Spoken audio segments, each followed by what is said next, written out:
Sun டிவியில் எல்லாருக்கும் ரொம்ப ஃபேவரட்டான ஒரு சீரியல் தாங்க முடிய போகுது. எஸ், என்ன சீரியல் அப்படின்றத பார்த்துடலாம். இப்போ கரண்டாக 11 o'clock ஸ்லாட்டில் மலர் சீரியல் போயிட்டுருக்கு. எல்லாருக்கும் ரொம்ப பிடிச்ச சீரியல் அப்படின்னு சொல்லலாம்.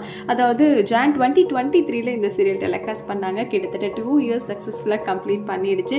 ரொம்பவே கதைக்களமும் நல்லா இருந்தது அப்படின்னு தான் சொல்லணும். ஸோ இப்போ பார்த்தீங்கன்னா லாஸ்ட் டே ஷூட் வந்து எடுத்து முடிச்சுட்டாங்களாம். ஸோ இதனால் அந்த டீம் இருக்காங்க இல்லையா, செட்டில் எல்லாரும் கேக் கட் பண்ணி ரொம்ப ஹாப்பியாக செலிப்ரேட் பண்ணியிருக்காங்க. என்னதான் இருந்தாலும் கஷ்டம் இருக்கத்தான் செய்யும். இருந்தாலும் 2 years நல்லா போயிடுச்சு இல்லையா, அதனால் இப்போ வந்து முடிக்க போகிறாங்க. கதையும் அவ்வளோதான், இதுக்கடுத்து எதுவும் கொண்டு போகிறதுக்கு இல்லை அப்படிங்கிறதுனால. ஸோ நெக்ஸ்ட் வீக் சாட்டர்டே பார்த்தீங்கன்னா கிளைமேக்ஸ் வந்து டெலிகாஸ்ட் ஆகிடும். ஸோ அதுக்கப்புறம் பூங்கொடி சீரியல் புதுசாக வரப்போகுது இல்லையா, அதை வந்து டெலிகாஸ்ட் பண்ணுவாங்க. பட் 11 o'clock ஸ்லாட்டில் கிடையாது, அது வந்து ஆஃப்டர்நூன் ஸ்லாட்டில் தான். எந்த டைமிங் அப்படிங்கிறலாம் நம்ம வெயிட் பண்ணி பார்க்கலாம். ஸோ நீங்கள் சொல்லுங்கள், யாரெல்லாம் மலர் சீரியலை ரொம்ப மிஸ் பண்ண போகிறீங்க, இல்லை மலர் சீரியல் முடிக்கிறதுக்கு பதிலாக வேறு ஏதாச்சும் சீரியலை முடிக்கலாம் அப்படின்னு நீங்கள் சொன்னீங்கன்னா எந்த சீரியலை சொல்லுவீங்க அப்படிங்கிறதையும் மறக்காமல் கமெண்ட் லிங்க் கூட ஷேர் பண்ணுங்கள். அண்ட் புதுசாக வர சீரியலில் எந்த சீரியல் பார்க்குறதுக்கு ரொம்ப ஆர்வமாக இருக்கீங்க அதையும் கூட ஷேர் பண்ணுங்கள்.